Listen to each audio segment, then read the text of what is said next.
Today is 4 March and I welcome you all to this channel with an irreverent attitude as I stand off the opposite shore, like a proper British journalist who refused to bow down to official narrative. Let me warn you right now, I am that chap who drinks strong tea and never shut up. Even when the place is about to crumble, I do not care. It's half the audience hates me because I am here to question everything and reveal what someone false would prefer to hide good old Britain's style made premium with that rebellious spirit that feels also satisfied. I must confess that I woke up on the strong side of the bed and quickly discovered that the political scene is more shouted than a neglected teacup by the fireplace or their K Starma has decided to drape himself in patriotic colors, all of a sudden preaching about keeping our defense industry. Truly British, he is all their saying keep our industry. British chaps at thought he had never sold half a Britain to foreign investors in the past. Blimey, how can he claim now to be the brave guardian of Britain interested after letting some of us slid away over the years? The story goes that America's higher name being capital is AM, a company called Semin, which makes countermeasures for the RAF and also for the US Air Force. Suddenly, Starma is screaming that it must remain under British control, and I wonder how convenient that he has this patriotic epiphany. Will he simultaneously show us millions into wars overseas, wars that do not help the average Brit, who can barely make ends meet? To make matters more astonishing, or may Donald Trump across the pond has paused his military aid to Ukraine. Meanwhile, we are here emptying our pockets in grand fashion. Well, Trump says enough is enough. Some politicians in Washington are outraged, claiming he is giving Putin a free pass, with others applaud him for searching for peace. At any rate, will the young star of the money tap Europe keeps rushing headlong into sending cash and possibly troops to the Eastern Front. Thus we find Stama boasting about how we are the hope of the West. His defense secretary John Healey points to recent defense spending as proof that we are backing Britain's industry.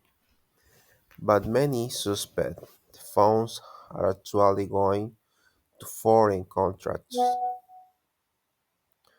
To top it off, Trump is putting his with Volodymyr Zelensky, accusing him of making dispiriting statements and warning that America is not going to put up with it any longer.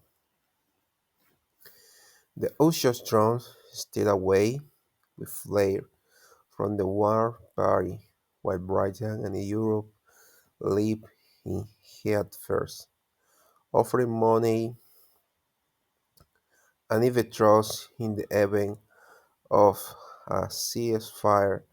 So Stama tries to appear strong but might have walked straight into a monumental blunder trying to look patriotic about defense while funneling vast sound to a war beyond our borders. No wonder many of my compatriots are scratching their heads. One day Stama urges us to war out industries from foreign meddling, and the next day he tosses around being fat, checks for a conflict that shows no end people ask if he has any clue about consistency.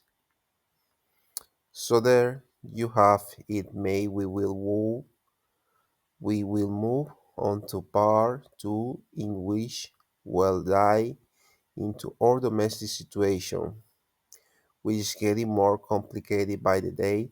The Ukrainian conflict is just the tip of the iceberg. In the midst of rising inflation and wild swings in supermarket prices. So get ready because the juice bits are up next. Returning to our local woes, I can tell you that inflation in our beloved Britain is out of control. Some experts say it may save 4% in the coming months, all while Rachel Reeves attempts to assure us they have it under control.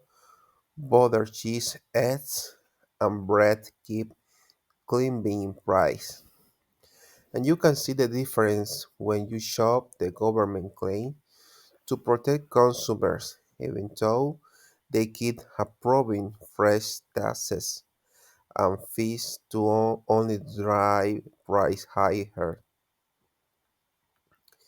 The British Retail Consortium led by Helen Dickinson warns that unless urgent measures are taken, retailers will have no choice but to pass the cost on to consumers. Just imagine needing a loan to buy milk or bread. That might become a reality if somebody does not put the brackets on all these taxes and red tape. And all this is happening while our leaders promise to safeguard local industry, which leaves us guessing whether they will know what they are doing. Then we have the migration mess Carol Malone raised into the French authorities, standing that they do nothing but stand around as an overcrowded bus heads across the channel.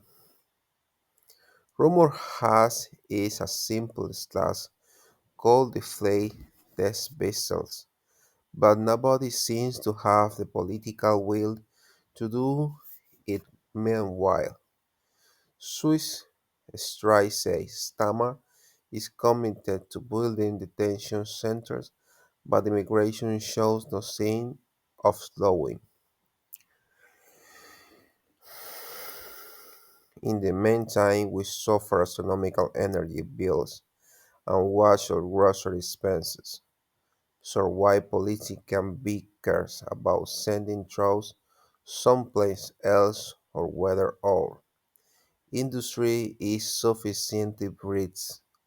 I cannot help but laugh at this fiasco because will they hurl accusations at each other?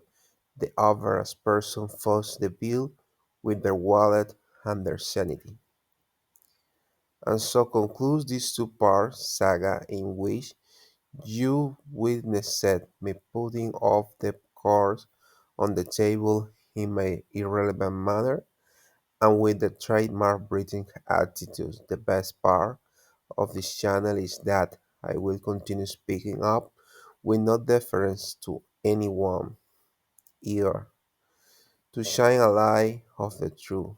If you came here looking for sweet talk, you have opened the wrong door. Here we raise a toast to chaos beating trust and the fearless spirit of defying the official line shares made. Before I write up, let me say that the several areas around London tension are running high people who used to buy their favorite items now jungle their shopping list seeking bargains as if they were hidden treasures. Some market analysts predict things may get worse before they get better. Meanwhile, our leaders continue standing off lofty pedestal making promises that never fully materialize. As for me, I will keep sipping my steaming tea, sharpening my sarcasm, and reporting on what others shy away from. I do not give a fight in this often the loyalists of any political party. My aim is to depict reality with that irreverence that defies me and with the conviction that the everyday citizen deserves to see this issue lie bare. No politician, be it John Stama or any grand figure, is safe from my sharp tongue. This channel thrives of ruffling features with a fierce dose of independent journalism. Here I remain with a critical gaze and rebellious heart in the face of every injustice.